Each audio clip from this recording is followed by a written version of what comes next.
Karibuni Dukauru Podcast. Mko na mimi leo Faris Mashiba, manager wa Beta Cargo. Mko na Madam Newell Amani, natokea Any Square Cosmetics. Tunajishughulisha na mambo ya urembo wenye afya. Leo tulikuwa tunaongelea mada kuhusiana na swala nzima la afya. Na kwenye afya nukuu kubwa ambayo unatakiwa kuichukua ni afya sio tu kuhusu mwili wako ukoje au paka uumwe, au ni paka useme kwamba kumanage tu afya yako. Afya inahusiana na mambo mengi. Kwa hiyo kwa leo hii tulikuwa tunaongelea mada yetu kuhusiana na afya. Niko na Madam Newell. Tutaongelea vitu vikuu vitatu. Na vitu hivyo ni vipi? Ngoja, karibu. Tunaongelea kitu cha kwanza leo hii ni mada kuhusiana na afya kwa wanaume. Sasa kuna upande wa usafi. Kitu cha pili itakuwa ni upande wa fitness, na kitu cha tatu ni muonekano, ujumla wa kiafya na vitu vingine, utamaduni ambao tumeweza kuzoea sisi. Kwa hiyo ningeomba tuanze na mada yetu ya afya kuhusiana na jambo wanaume wanatakiaje sasa kwenye swala la usafi. Okay. Swala la afya ni swala pana kidogo tunapoongelea swala la afya, lakini mimi kwa leo nitaongelea afya ya urembo. Na ninaposema afya ya urembo, watu wengi wanafikiri urembo ni kwa wanawake tu. Hiyo ilikuwa ni zama za zamani.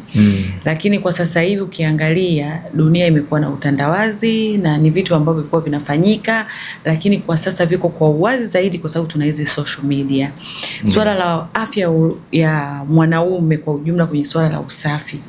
Jamani, tunaongelea kuhusu wanaume wanatakiwa waoge vizuri.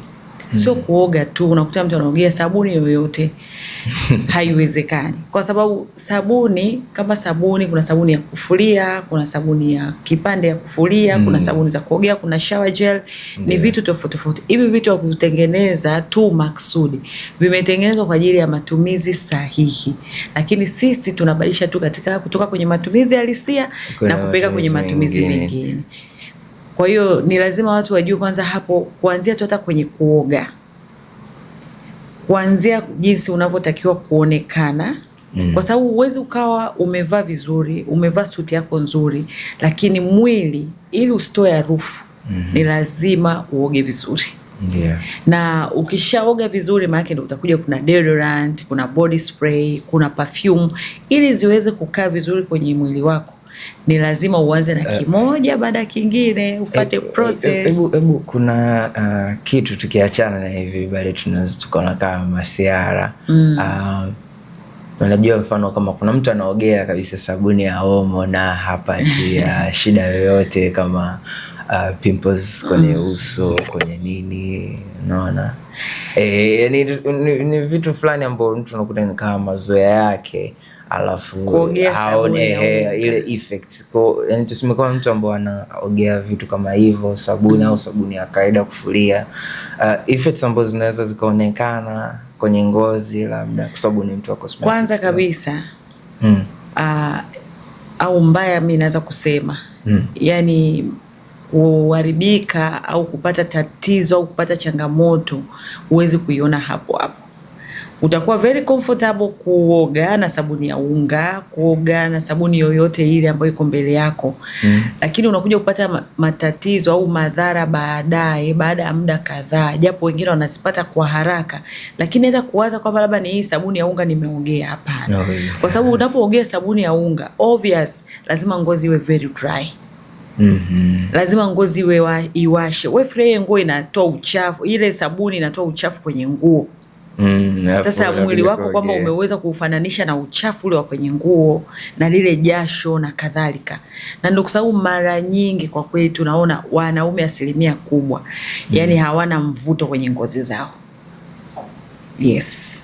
Hawana mvuto na wenyewe wanajiita yani ni ugumu fulani yani hivi, lakini hazivutii, na nina uhakika hata wenyewe unakuta haziwavutii, lakini kwa sababu tu ni ile wamekremisha maisha kwamba ni lazima uwe mgumu na nini, lakini sio kitu ambacho mtu yote anaweza kufurahia.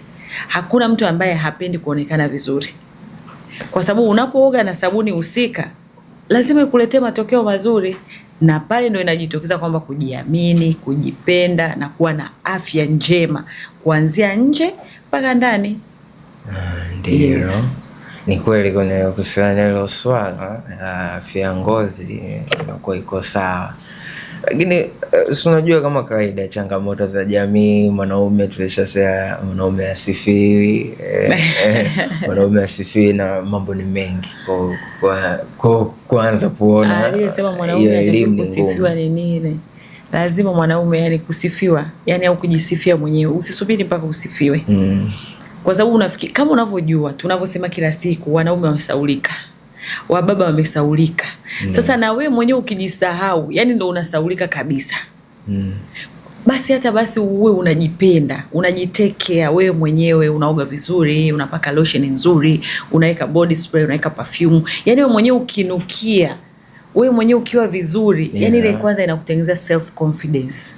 Lazima yani kuna ile hali mtu unapokuwa umejiamini ni pale tu kuanzia kwamba umeogaje, umevaaje, umetokelezeaje. Yani ukifika mahali wewe ni mwanaume kweli, tunatambua kweli hapa kuna mwanaume anajitambua, anajipenda, anajijali, kila mtu atakuwa attention na mtu kama huyo. Yes. Ni hilo kweli, lakini jambo ambalo tunaweza tukanote zaidi ni kwamba usafi na nini unakupa ile confidence. Yani kwa wanaume tunaanzia kwenye usafi. Tuseme kwamba umeamka vizuri, umenawa, umeoga. Kuna ile hali fulani kweli unaamka asubuhi you feel like a fresh. Sasa kwenye swala ambalo mimi najua kwenye afya ni kwamba asubuhi ile ukiamka unaamka kidogo unajimwagia ile tunasema cold bath. Kidogo unapata hali ile asubuhi ya kuchangamka, mwili kuchangamka. Lakini ni tofauti kidogo, unajua tukiongelea mikoa ya baridi yani mikoa ya baridi kidogo kuishi ile baridi kali, mtu kuamka asubuhi kule haijalishi hata kama unakaa mikoa ya baridi, maana ndio maana kunaweza ukachemsha maji hata kwenye kuni, unaweza ukachemsha maji ukaoga. Hilo ni swala la mtu binafsi kuoga. Kuna watu wanakaa mikoa ya baridi na wanaoga kila siku asubuhi, mchana na jioni. Yani swala la kutokuoga ni la mtu binafsi, yani kashajiamulia tu maisha hayo kwamba mimi nikioga mara moja kwa siku inatosha. Au mtu anaoga usiku tu ule muda analala, au anaoga asubuhi tu anapoamka. Jamani, sio afya. Kwanza hata kuanzia akili yako haiwezi kuwa active. Wewe mwenyewe hauwezi kuwa active. Yani wala huwezi kuwa na mawazo chanya. Kama ukoga asubuhi vizuri, ukatakata vizuri, ukatoka ukaenda kupambana. Yani ile kitendo tu cha kuoga vizuri na kupambana, ile ni umeanzisha siku yako vizuri zaidi. Ndio. Yes, na ili ulale vizuri lazima uoge utakata. Yani ukilala ili ulale kama mtoto mdogo, ulale vizuri. Na uote ndoto nzuri jamani, unatakiwa ulale ukiwa msafi. Yes. Tumeambia ili kuota tunabidi kidogo tuoge vizuri. Yani ndoto safi. Ndio maana yake ukioga vizuri, ukalala kwenye mashuka masafi, lazima uweze kuondeza ndoto za mashetani. Unakimbizwa, unakabwaje umelala vizuri, umeoga vizuri? Haiwezekani. Kweli. Yani baadhi mfano na products, kwa sababu unahusiana na masuala ya cosmetics, alafu mimi nahusiana na masuala ya transport. Yani ni product gani sasa ambazo unaona wanaume wanatakiwa watumie, au sasa kwenye upande mfano tuanze na kwenye usafi mwepesi, mfano kwenye sabuni ni zipi aina hizi? Products ambazo wanaume wanatakiwa kutumia ni kuanzia kwenye personal care. Ninavyosema personal care ni kuanzia sabuni, shower gel za kuogea, deodorant, body spray, perfumes. Hivyo ni vitu mwanaume yote anatakiwa kuwa navyo. Japo siku hizi Gen Z wameenda beyond. Gen Z wana cleanser, wana moisturizer, wanatumia sunscreen. Mimi ninao, ni wengi, wanajipenda na wanajipenda na wanajiamini. Yes. Kuna vitu kama hivyo, cleaner, moisturizer.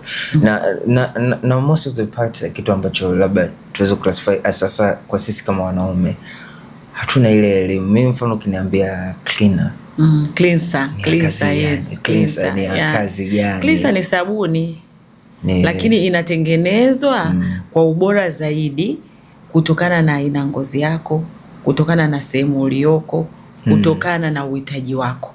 Ni kama vile kuna sabuni ya kufulia, sabuni ya kipande, sabuni ya unga.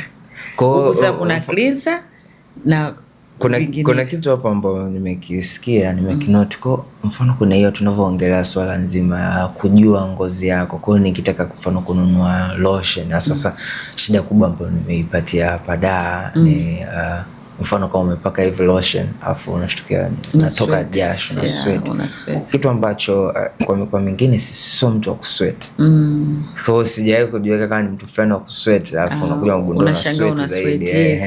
Kinachokufanya usweat ni mazingira. Na ndio maana ni muhimu sana kutumia bidhaa ambazo au product ambazo kutokana na mazingira uliopo. Kwa mfano ukija CCN Square ni lazima tukuulize unakaa wapi? Umri wako, ndio. Ulikuwa unatumia nini? Ni vitu ambavyo lazima ujue. Kama ukiwa Dar es Salaam, bidhaa unazotumia Dar es Salaam sio bidhaa ambazo utatumia Arusha. Ni chache ambazo zinaweza zikawa zinaingiliana kutokana na aina ya ngozi. Kwa hiyo unapokuwa hapa Dar es Salaam ni joto. Kwa hiyo huwezi kutumia tena lotion ambazo zitakupa joto. Na kuna lotion specific tukiachana na hizi ambazo usweat wala zikupi mafuta, yani unapaka umekuwa mkavu, maisha yanaendelea. Sasa unaona mambo tunayopata tunajifunza kidogo.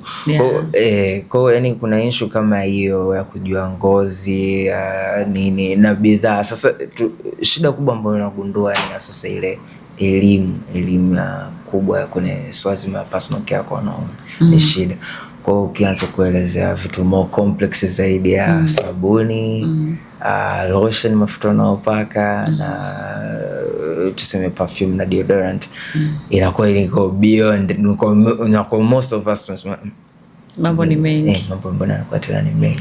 Kwa sababu unakuta hujui ile elimu ya kitu fulani kitakusaidia sehemu fulani. Sasa kwa hiyo unashauri kuna products zako mfano kwa mtu ambaye yuko kwa kuzingatia mfano ngozi mfano ambayo ina sweat zaidi, unaona, kwa sababu ni mtu wa cosmetics. Kwa unazingatia mfano mtu awe na vitu vingapi? Tukisema tu kwenye vitu 5 kwenye kuoga, kwenye usafi lazima mtu awe na shower gel, awe na body scrub, awe na deodorant, body spray na perfume zinatosha. Na pia sio lazima vyote, inategemea na sehemu ulioko. Ukiwa Dar es Salaam una sweat zaidi, kwa hiyo you need more product. Ukiwa Arusha unaweza kutumia vitu 2 mpaka 3. Kwa hiyo inategemea ni sehemu gani upo. Lakini ukiwa kwetu hapa Dar es Salaam, ndugu yangu, deodorant inakuhusu, body shower inakuhusu, deodorant inakuhusu, body spray inakuhusu, perfume inakuhusu. Kwa sababu mwili unakuwa saa zote uko unachemka. Kwa ni vitu ambavyo inategemea ni sehemu gani upo. Na pale nilikusikia ukisema kuhusu swala zima pia la mazoezi. Sasa hii mazoezi unatuongelea kwa wanaume au kwa unasema mazoezi kupitia upande upi? Kuna mazoezi tunazongelea tu both in general. Kwa sababu sio gym trainer. Sasa ukisema kuweza kukupa vitu more excess na mimi nitaongelea kwa sababu pia mimi sio mtaalamu wa mazoezi, lakini naweza kuiongelea kwamba mazoezi yana faida gani. Faida za mazoezi kwenye mwili yoyote wa binadamu, kwanza inampa ile calmness, inampa kurelax, yani kuzuia magonjwa ya pressure, moyo, stress na kadhalika. Yani ukiwa na stress peke yake ndio tunayosema sasa hivi afya ya akili. Kwa sababu unakuta huna sehemu yoyote unaweza kupunguzia ule msongo. Kwa hiyo wengine wanapunguzia kwenye gym. Unapoenda gym au unapofanya mazoezi aidha ni nyumbani, unaposweat pale, unapokuwa busy, maana yake kuna kitu kikubwa kinafanyika ndani ya mwili wako wewe bila kujua. Na ndio kwa sababu hata waliozoea mazoezi au gym hawawezi kuacha, kwa sababu kuna ile hali ya urelifu wa mwili wanaoupata. Kwa hiyo ni afya kwa ujumla. Yani ukifanya mazoezi ni afya kwa 100%, mimi naweza kusema. Ni swala la afya sio tu ya mwili, ya akili pia. Na ndiyo. Yes. Sasa kwenye swala zima la mazoezi tunavyoangalia ni kwenye afya ya akili, afya ya mwili na nini, lakini yani tuseme mwili ni hekalu yako, si ndio? Kwa lazima ujali uwezavyo, usisubiri mpaka uugue ili uweze kuhangaika kutibiwa, kufanyaje. Kwa vitu vingine tunaweza tukavimanage. Sasa kwenye swala kama mazoezi ya sasa, labda tunaweza tukaulizana, mfano wewe unaona ni muda gani ambao uko more specifically kutokana na ratiba zako, ni time ipi hapo unaweza ukapata muda? Yani kwa mimi binafsi mimi mazoezi naweza nikafanya alfajiri au naweza nikafanya jioni. Na kwa hiyo ni muda mfupi, dakika 20, dakika nusu saa, lisaa moja inatosha kabisa. Yeah. Ndio, na inatosha. Kwa sababu gani? Kuna sehemu hivi nilikuwa nafuatilia, nilikuwa nasoma, akasema unaweza kupata tu dakika 45 za mazoezi. Inatosha kabisa, ni kitu kizuri sana, inatosha. Yes. Kuna mazoezi yanaitwa time and attention. Ni mazoezi ambayo unayafanya ndani ya dakika 20 ngapi. Ni aimed katika kuongeza ile strength ya mwili na nini, na unaweza kufanya mazoezi ya mwili mzima. Kwa nye napenda masuala ya yoga, sasa siko naifanya. Lakini ni culture, yani tukiachana na mazoezi na nini, inabidi kuifanya iwe kama culture. Of course. Ukiweza kuifanya ikawa kama culture, inakuwa ni kitu kirahisi mno. Kwa sababu gani? Mimi ninavyoona, ukiweza kuiputi kwenye routine yako daily, vile unaweza kutambua kwamba okay, sawa, naona mabadiliko machache kwenye afya yako on day to day basis. Lakini kwa mtu mfano wewe ni masuala cosmetics na nini, kwa mimi hapa kwenye masuala usafirishaji sina sana mengi sana kuongelea kuhusiana na mazoezi kivile. Sasa tuseme tuta ku keep energized na nini.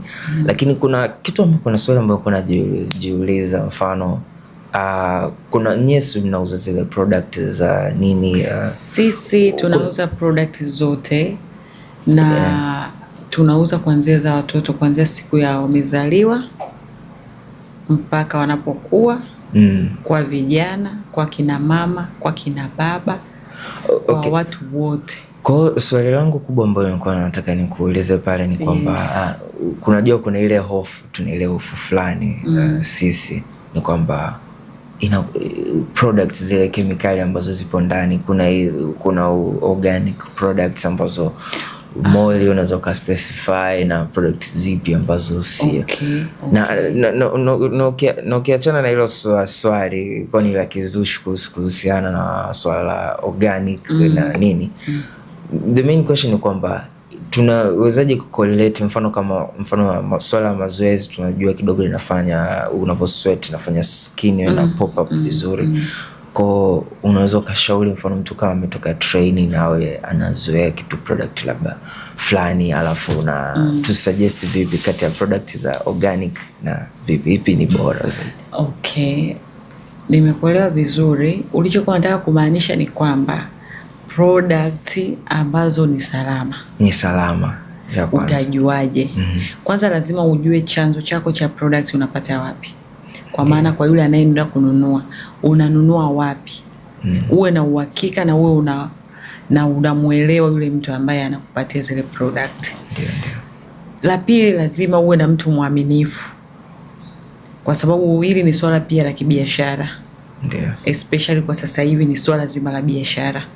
Kwa hiyo unaweza ukaenda mahali mtu akakupa, kwa sababu nimekutana nazo changamoto nyingi. Mtu anaenda mahali anabambikiwa vitu, yani mtu anaweza kununua vitu vya milioni 3 na vyote anavipaka usoni na vimpi matokeo. Maana yake ukitoka hapo lazima uwe na afya ya akili. Sio, umeelewa? Kwa hiyo lazima kwanza, tukiongelea general kwa wanawake wote na wanaume wote, kwamba lazima una utulivu kwanza. Chochote kile unachotaka kukifanya kwa afya yako ya urembo kwa ujumla, lazima uwe na utulivu. Lazima uwe na uhakika na yule mtu ambaye anakusupplyia product unazozitaka, uwe unamwamini. changamoto nyingi, watu wanaenda kimiemko sana. Kwa maana leo amemwona fulani katangaza kakimbia. Kesho amemwona huyu anaoga ametakata dakika 0 naye kakimbia. Anamuona huyu, yani basi unakuta watu wako tu wanazungushwa, wanaingia huko wanatokea huko. Yani watu wamechanganyikiwa. Yani haelewi apake nini, atumie nini, na mwisho wa siku huyo mtu unayemwona hivyo hana matokeo yoyote.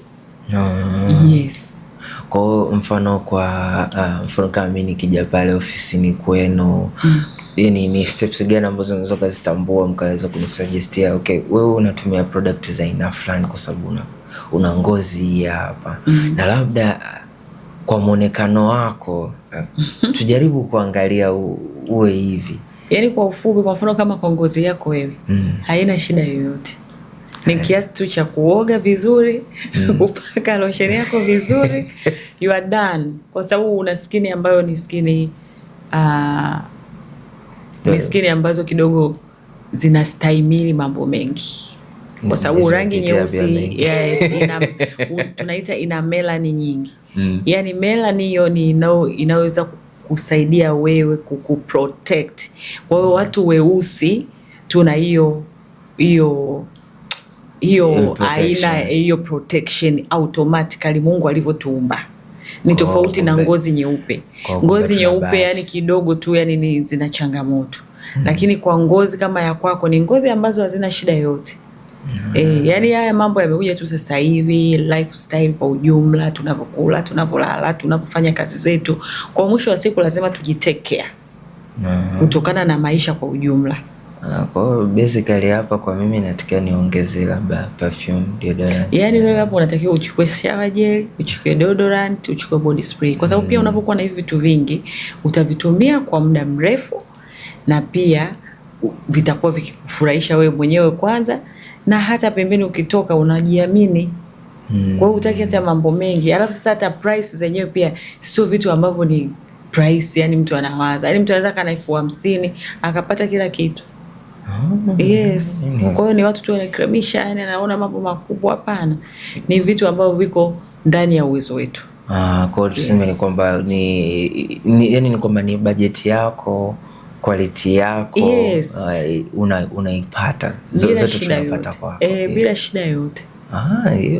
Na huku tena hapo umesema kwamba unasafisha mizigo, basi hapo nadhani tutafanya biashara, kwa sababu hata sisi tunasafirisha sana kutokana kwa hizi product. Mara nyingi yani tuna vile vipasel vidogo vidogo vya kila mara.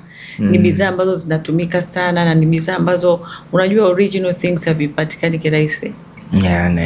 Yani huwezi kutengeneza yani mtu ana kwa hiyo kuna saa zinaisha, kwa hiyo zinaporudi tu tunabidi tufanye order, mzigo tufikie kwa haraka ili wateja wetu wasikose product. Kwa hiyo tuna hizo mizigo kusafirisha, tukiacha hii mizigo mikubwa ya kwenye maji, kwa sababu pia maji ina take long time. Inachukua muda mrefu. Mwezi sasa inategemea ni nchi gani. Kwa Marekani hadi miezi 3. Inafika sisi China hapa nasema mwezi tu, lakini uzuri sisi tuna offer services za ndege kwa ni wewe tu mapema. Kwa ndege kwa kweli ndo tunafanya kwa asilimia kubwa zaidi. Kwa yani watu kusafirisha kama cosmetics it's very rahisi. Ni mambo tu ya ndege chap. Tumerahisisha kazi zaidi. Lakini baada ya kujua hayo kuhusiana na cosmetics nini, nimekuuliza sana maswali kwenye hayo. Kwenye mazoezi, mfano tunapofanya hivi mazoezi sasa kwenye swala la afya, kwa mtu ambaye ana chunusi, maana chunusi najua zina sababu nyingi, sijajua kwa hormone pia ni sababu moja hapo, ila nenyewe nasikia. Je, ni ipi njia bora ambayo unaiona mtu, kuna mwingine kwa anaweza kunishauri kwamba na chunusi inakuwa ni mafuta, anaweza kupunguza mafuta, kwa mtu jaribu kufanya mazoezi, sijui sauna, sijui nini. Kwa yani kuna katika mahangaiko ya dunia. Yani hiyo yote mimi nasema ni mahangaiko. Kwa sababu hata mafuta yanaweza kuletea chunusi. Na hiyo kitu kweli nishakijaribu. Kwa hiyo sio kwamba eti ni swala kwamba labda mafuta yanaweza ukayapaka yakakusaidia. Pia hata yenyewe anaweza kukuletea kama usipotumia njia sahihi. Kwa tuseme ni kwamba kuna njia zipo sahihi na kuna namna ya kuweza kuangalia. Kila binadamu unayemwona ndio ameumbwa tofauti. Ndio. Haimaanishi wewe ngozi yako ikiwa na chunusi na ya kwangu ikawa na chunusi, sababu inaweza kawa ni tofauti. Sijui umenielewa? Wewe unaweza ukapata labda chunusi zako zimeotokana tu na kutokusafisha uso vizuri. Okay. Yes. Okay, ukiwa na ngozi yenye mafuta na usafishi uso wako vizuri, chunusi hapo ni nyumbani kwake, kwa sababu zinaenda kuziba matundu yako ya upumuaji wa ngozi. Mafuta yanajaa, maana mwisho wa siku lazima mafuta yaje juu, kwa sababu yale ni mafuta. Zile chunusi unazoona ndani ni mafuta. Na sabuni pia nyingine zinasababisha chunusi. Yes, yani chochote kile kinaweza kusababisha chunusi. Hata stress tu zenyewe zinakutokea chunusi, kwa sababu hapa usoni ndo reception na kujua saini nyingi za mtu, hata afya, hata mtu anayeumwa saini chache. Yani mimi kwa experience niliyokuwa nayo sasa hivi, yani kuna mtu anakuambia anakuambia nini chunusi haziishi na nini, lakini nikiziangalia zile chunusi najua kabisa hizi sio chunusi za leo wala jana, na hazisababishwi na mafuta. Unakuta mtu ana changamoto ya afya ndani kwa ndani. Kwa kuna nyingine kidogo zinahitaji more expert. Yes, kwa mtu kama wewe namshauri aende kamuone daktari zaidi. Yes. Kwa hiyo kuna sio kila chunusi kwamba ni ya kutibu na vipodozi. Na hiyo ndo notion wengi tunaona, kama mimi hapa pia nilikuwa najaribu kuulizia kwamba kuna kipodozi. Sio kila chunusi inatibiwa na skin care. Nyingine zinahitaji matibabu zaidi. Ni vizuri zaidi kujua kwamba zaidi ujue in deep ni nini. Lakini sasa sisi tumekuwa na ile notion kwamba unakuta mtu anajua limao, turmeric zinakausha chunusi, basi anaenda na tafuta turmeric sabuni, anatafuta nini, anaogesha. Sasa anashangaa uso unazidi kututumuka, uso unazidi kuadhibika, analeta madoa. Unakuta ile chunusi sio ya product za kawaida, inatakiwa uende beyond, kwa sababu katika product hivi kuna product pia ambazo ziko katika njia za matibabu. Yes. Kwa hiyo lazima mtu awe na uhakika kabisa kwamba chunusi anazitibu zina sababu gani, kwa sababu kila chunusi, tunaweza tukawa watu 10 hapa na wote tukawa na chunusi, lakini kila mmoja chunusi yake ikawa ina sababu yake. Mwingine kutoka ndani, mwingine stress, mwingine hormone, mwingine product anazotumia, mwingine mto anaolalia. Yes. Ubadilishi mto miezi, miaka. Kama una ngozi ambayo kama mimi, yani ni usiku asubuhi chunusi lazima, harara, miwasho. Kwa hiyo unaweza kukuta yani watu 10 wanatumia skin care moja, lakini chunusi zao ni aina tofauti. Wanachojipa moyo ni kwamba ili mradi chunusi imekauka, lakini sooner or later lazima inaleta changamoto. Kwa hiyo ni kitu cha msingi ambao the major tusema kiwe kubwa ambao nimeweza kuipata hapa baada ya discussion yetu hapa ni kwamba asasa kuzingatia environment yako, mazingira yako na mwili wako mwenyewe ni muhimu zaidi kwanza kuliko product kwanza. Yes. Kuonyesha product kwa nyeni mnatoa as a basis of suggestion. Lakini kitu cha kwanza na cha msingi ni kuzingatia wewe mwenyewe. Kwa sababu kwa mfano kakaangu, unakuta mtu amenunua skin care kweli. Sawa, lakini taulo anaenda yani ukishaoga ile, afu ile taulo anayotumia sasa chunusi haiwezi kupona, kwa sababu unaosha afu unatumia taulo ambayo ni chafu la juzi, na umejifutia hadi kwenye miguu, umejifutia kila mahali, alafu unaweka tena usoni. Umemaliza, hujamaliza hata kupaka hizo skin care, umeshashika simu bakteria kibao. Hujamaliza, umeshika hichi, umeshika kile, unakuja unaendelea kupaka skin care. Uchafu. Na umeongelea hapo simu, kuna siku fulani niliona mtandaoni kwamba walikuwa naongelea simu inaongoza sana kuwa na bakteria. kwa sababu tunaishika sehemu nyingi, afu unakuja tena unaishika, unakuja tena unaishika, unakuja tena unaishika. Kwa hiyo simu ina bakteria nyingi. Kwa hiyo na yenyewe inaweza kuwa sababu mostly, ambao mfano kama mtu ambaye ana tabia kujishika uso, labda amejishika ikaleta. Yani, kwenye swala zima la simu jamani. Simu, pesa zile. Note, coins, change, I mean vitasa. Kule ndo watu wanafia bila kujua. Kwa sababu unakuta kile kitasa pale kinashukua na watu hata 150 kwa siku. Kila mtu ametoka sehemu yake anapojua, na ameweka mikono yake sehemu anapojua yeye. Pesa zetu tumebadilishana na binadamu wote duniani unaowajua, unachukua ile pesa, umeshika, umemaliza, umeshika uso. Watu wengine wamezitunza sijui wapi. Yaani kila mtu anajua mwenyewe pesa alipozitoa, ameitunzia wapi, anajua.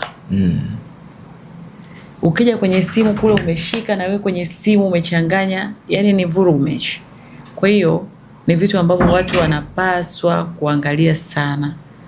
Yaani wanapambana na skin care, lakini kuna hizi basics ambazo unatakiwa uishi, and then ndo uje sasa uanze na mambo ya skin care. Kama hizi basics utaziweza, maanake kwenye skin care unajisumbua. Lakini sasa yani as a solution ambayo mimi naona, sababu hizo kasema mtu acha kushika simu, acha kufanyeje, ni kwamba kupunguza kushika uso. Kuacha, sasa kupunguza ni kuacha kushika uso. Wewe umeona mimi nimefika hapa, toka nimefika nimegusa uso? Hapana. Kwa sababu unajua madhara yake. Na mtu akiacha tu kushika uso, ataelewa madhara anayoyapata ni mengi. Na pia watu wengi wanashindwa kuacha kushika uso zao kwa sababu ni chafu. Yaani unajua usipokuwa na uso msafi unakuwa ni comfortable. Kwa kila saa unataka kugusa kwa sababu hauna ule utulivu na uso wako, yani haujiamini. Lakini ukiwa unatumia skin care vizuri, yani kwa maana utakuwa unaosha vizuri, unaweka vitu vyako vizuri, yani ngozi inakuwa una utulivu na inakuwa na nidhamu. Na wala uwezi kufili kushika, kwa sababu ukishika unasema jamani, nachafua uso wangu. Sijui umeelewa? Nimeelewa so kweli. Lakini hiyo kitu ni kigumu kwa sababu sometimes tunasema mwili wako unaonesha ile intention yako. Mfano kama kuna masuala ya body language, kuna issue ya mtu akijiamini au afanyeje, kwa anakuwa na tendency ya kujishika uso. Ndio hicho ninachosema. Kwa unakuta sasa kuna vitu vingi ambavyo vinaweza kusababisha mtu akashika uso. Ukao unashika uso. Lakini kitu ambacho ninachokipendea kuhusu mada yetu ya leo, kiachana tulipoanzia, ni kwamba usafi utakupa hiyo confidence, ambayo hiyo confidence itakusaidia wewe usiweze kuwa unajishika uso, usipate ile nervousness ya kujishika uso. Hiyo ni jambo zuri pia kujua. Sasa kuna ile jambo ambalo ni kwa la tatu, ni kwa ndo qualify, ambapo ndo kwenye mada yetu ya afya. Ni ile namna sisi ambavyo tunavyojiweka jumla kwenye mazingira na day to day life yetu kiafya. Kwa kuangalia hivi Watanzania tulivyo na routine zetu hizi, it's a very tough job. Asas. Mfano environment, tunapoongelea environment inatakiwa environment general kwa wote. Lakini sometimes vitu vingine vinasababisha. Kama nini? Yani nini kinachosababisha? Mfano mipangilio mibovu. Mfano kama tukisema watu ambao wanapambana kila siku kupanda daladala, kwa kuna ile kama kushikana, kufanya nini. Inahitaji supervision. Na pale kama unapanda daladala, mkono mbali na uso. Havihusiani daladala na kushika uso wapi na wapi. Havihusiani, lakini tunasema ni tabia tu ya mtu kwamba ameshazoea. Yani hapo mimi na wewe ni kwamba uso au hujampa kujiamini. Lakini sasa ndio mazingira. Yani akishuka tu anahisi pale kuna kitu kimekaa vibaya. Akishika anahisi kama kuna mahali hapa yuko sawa. Yani ile inamtosha kumueleza kwamba kujiamini. Ni jambo zuri. Lakini hapo tumeongelea sana masuala ya cosmetics kidogo, kuna sababu na afya, usafi, fitness. Jambo ambalo tulikuwa tunataka kuconclude nayo ni sasa Sasa ni key takeaway kwenye hii discussion yetu ni kwamba ni kujijali, si ndio? Yes, kujijali, kujipenda, kujipa kipaumbele. Kujipa kipaumbele. Lakini kwenye afya kitu ambacho tunaweza tukajifunza hapo ni kwamba ni tunabidi tuimanage kabla ya wewe kuugua, si ndio? Yes. Bora kinga kuliko tiba. Bora ngozi nzuri kuihudumia kuliko yenye chunusi. Bora kuhudumia ngozi bora kuliko yenye chunusi na madhara mengine. Yes. Kwa hiyo mambo ambayo tumeongea hapo, tunaweza kumaliza podcast yetu, tunaweza kusema let's all win.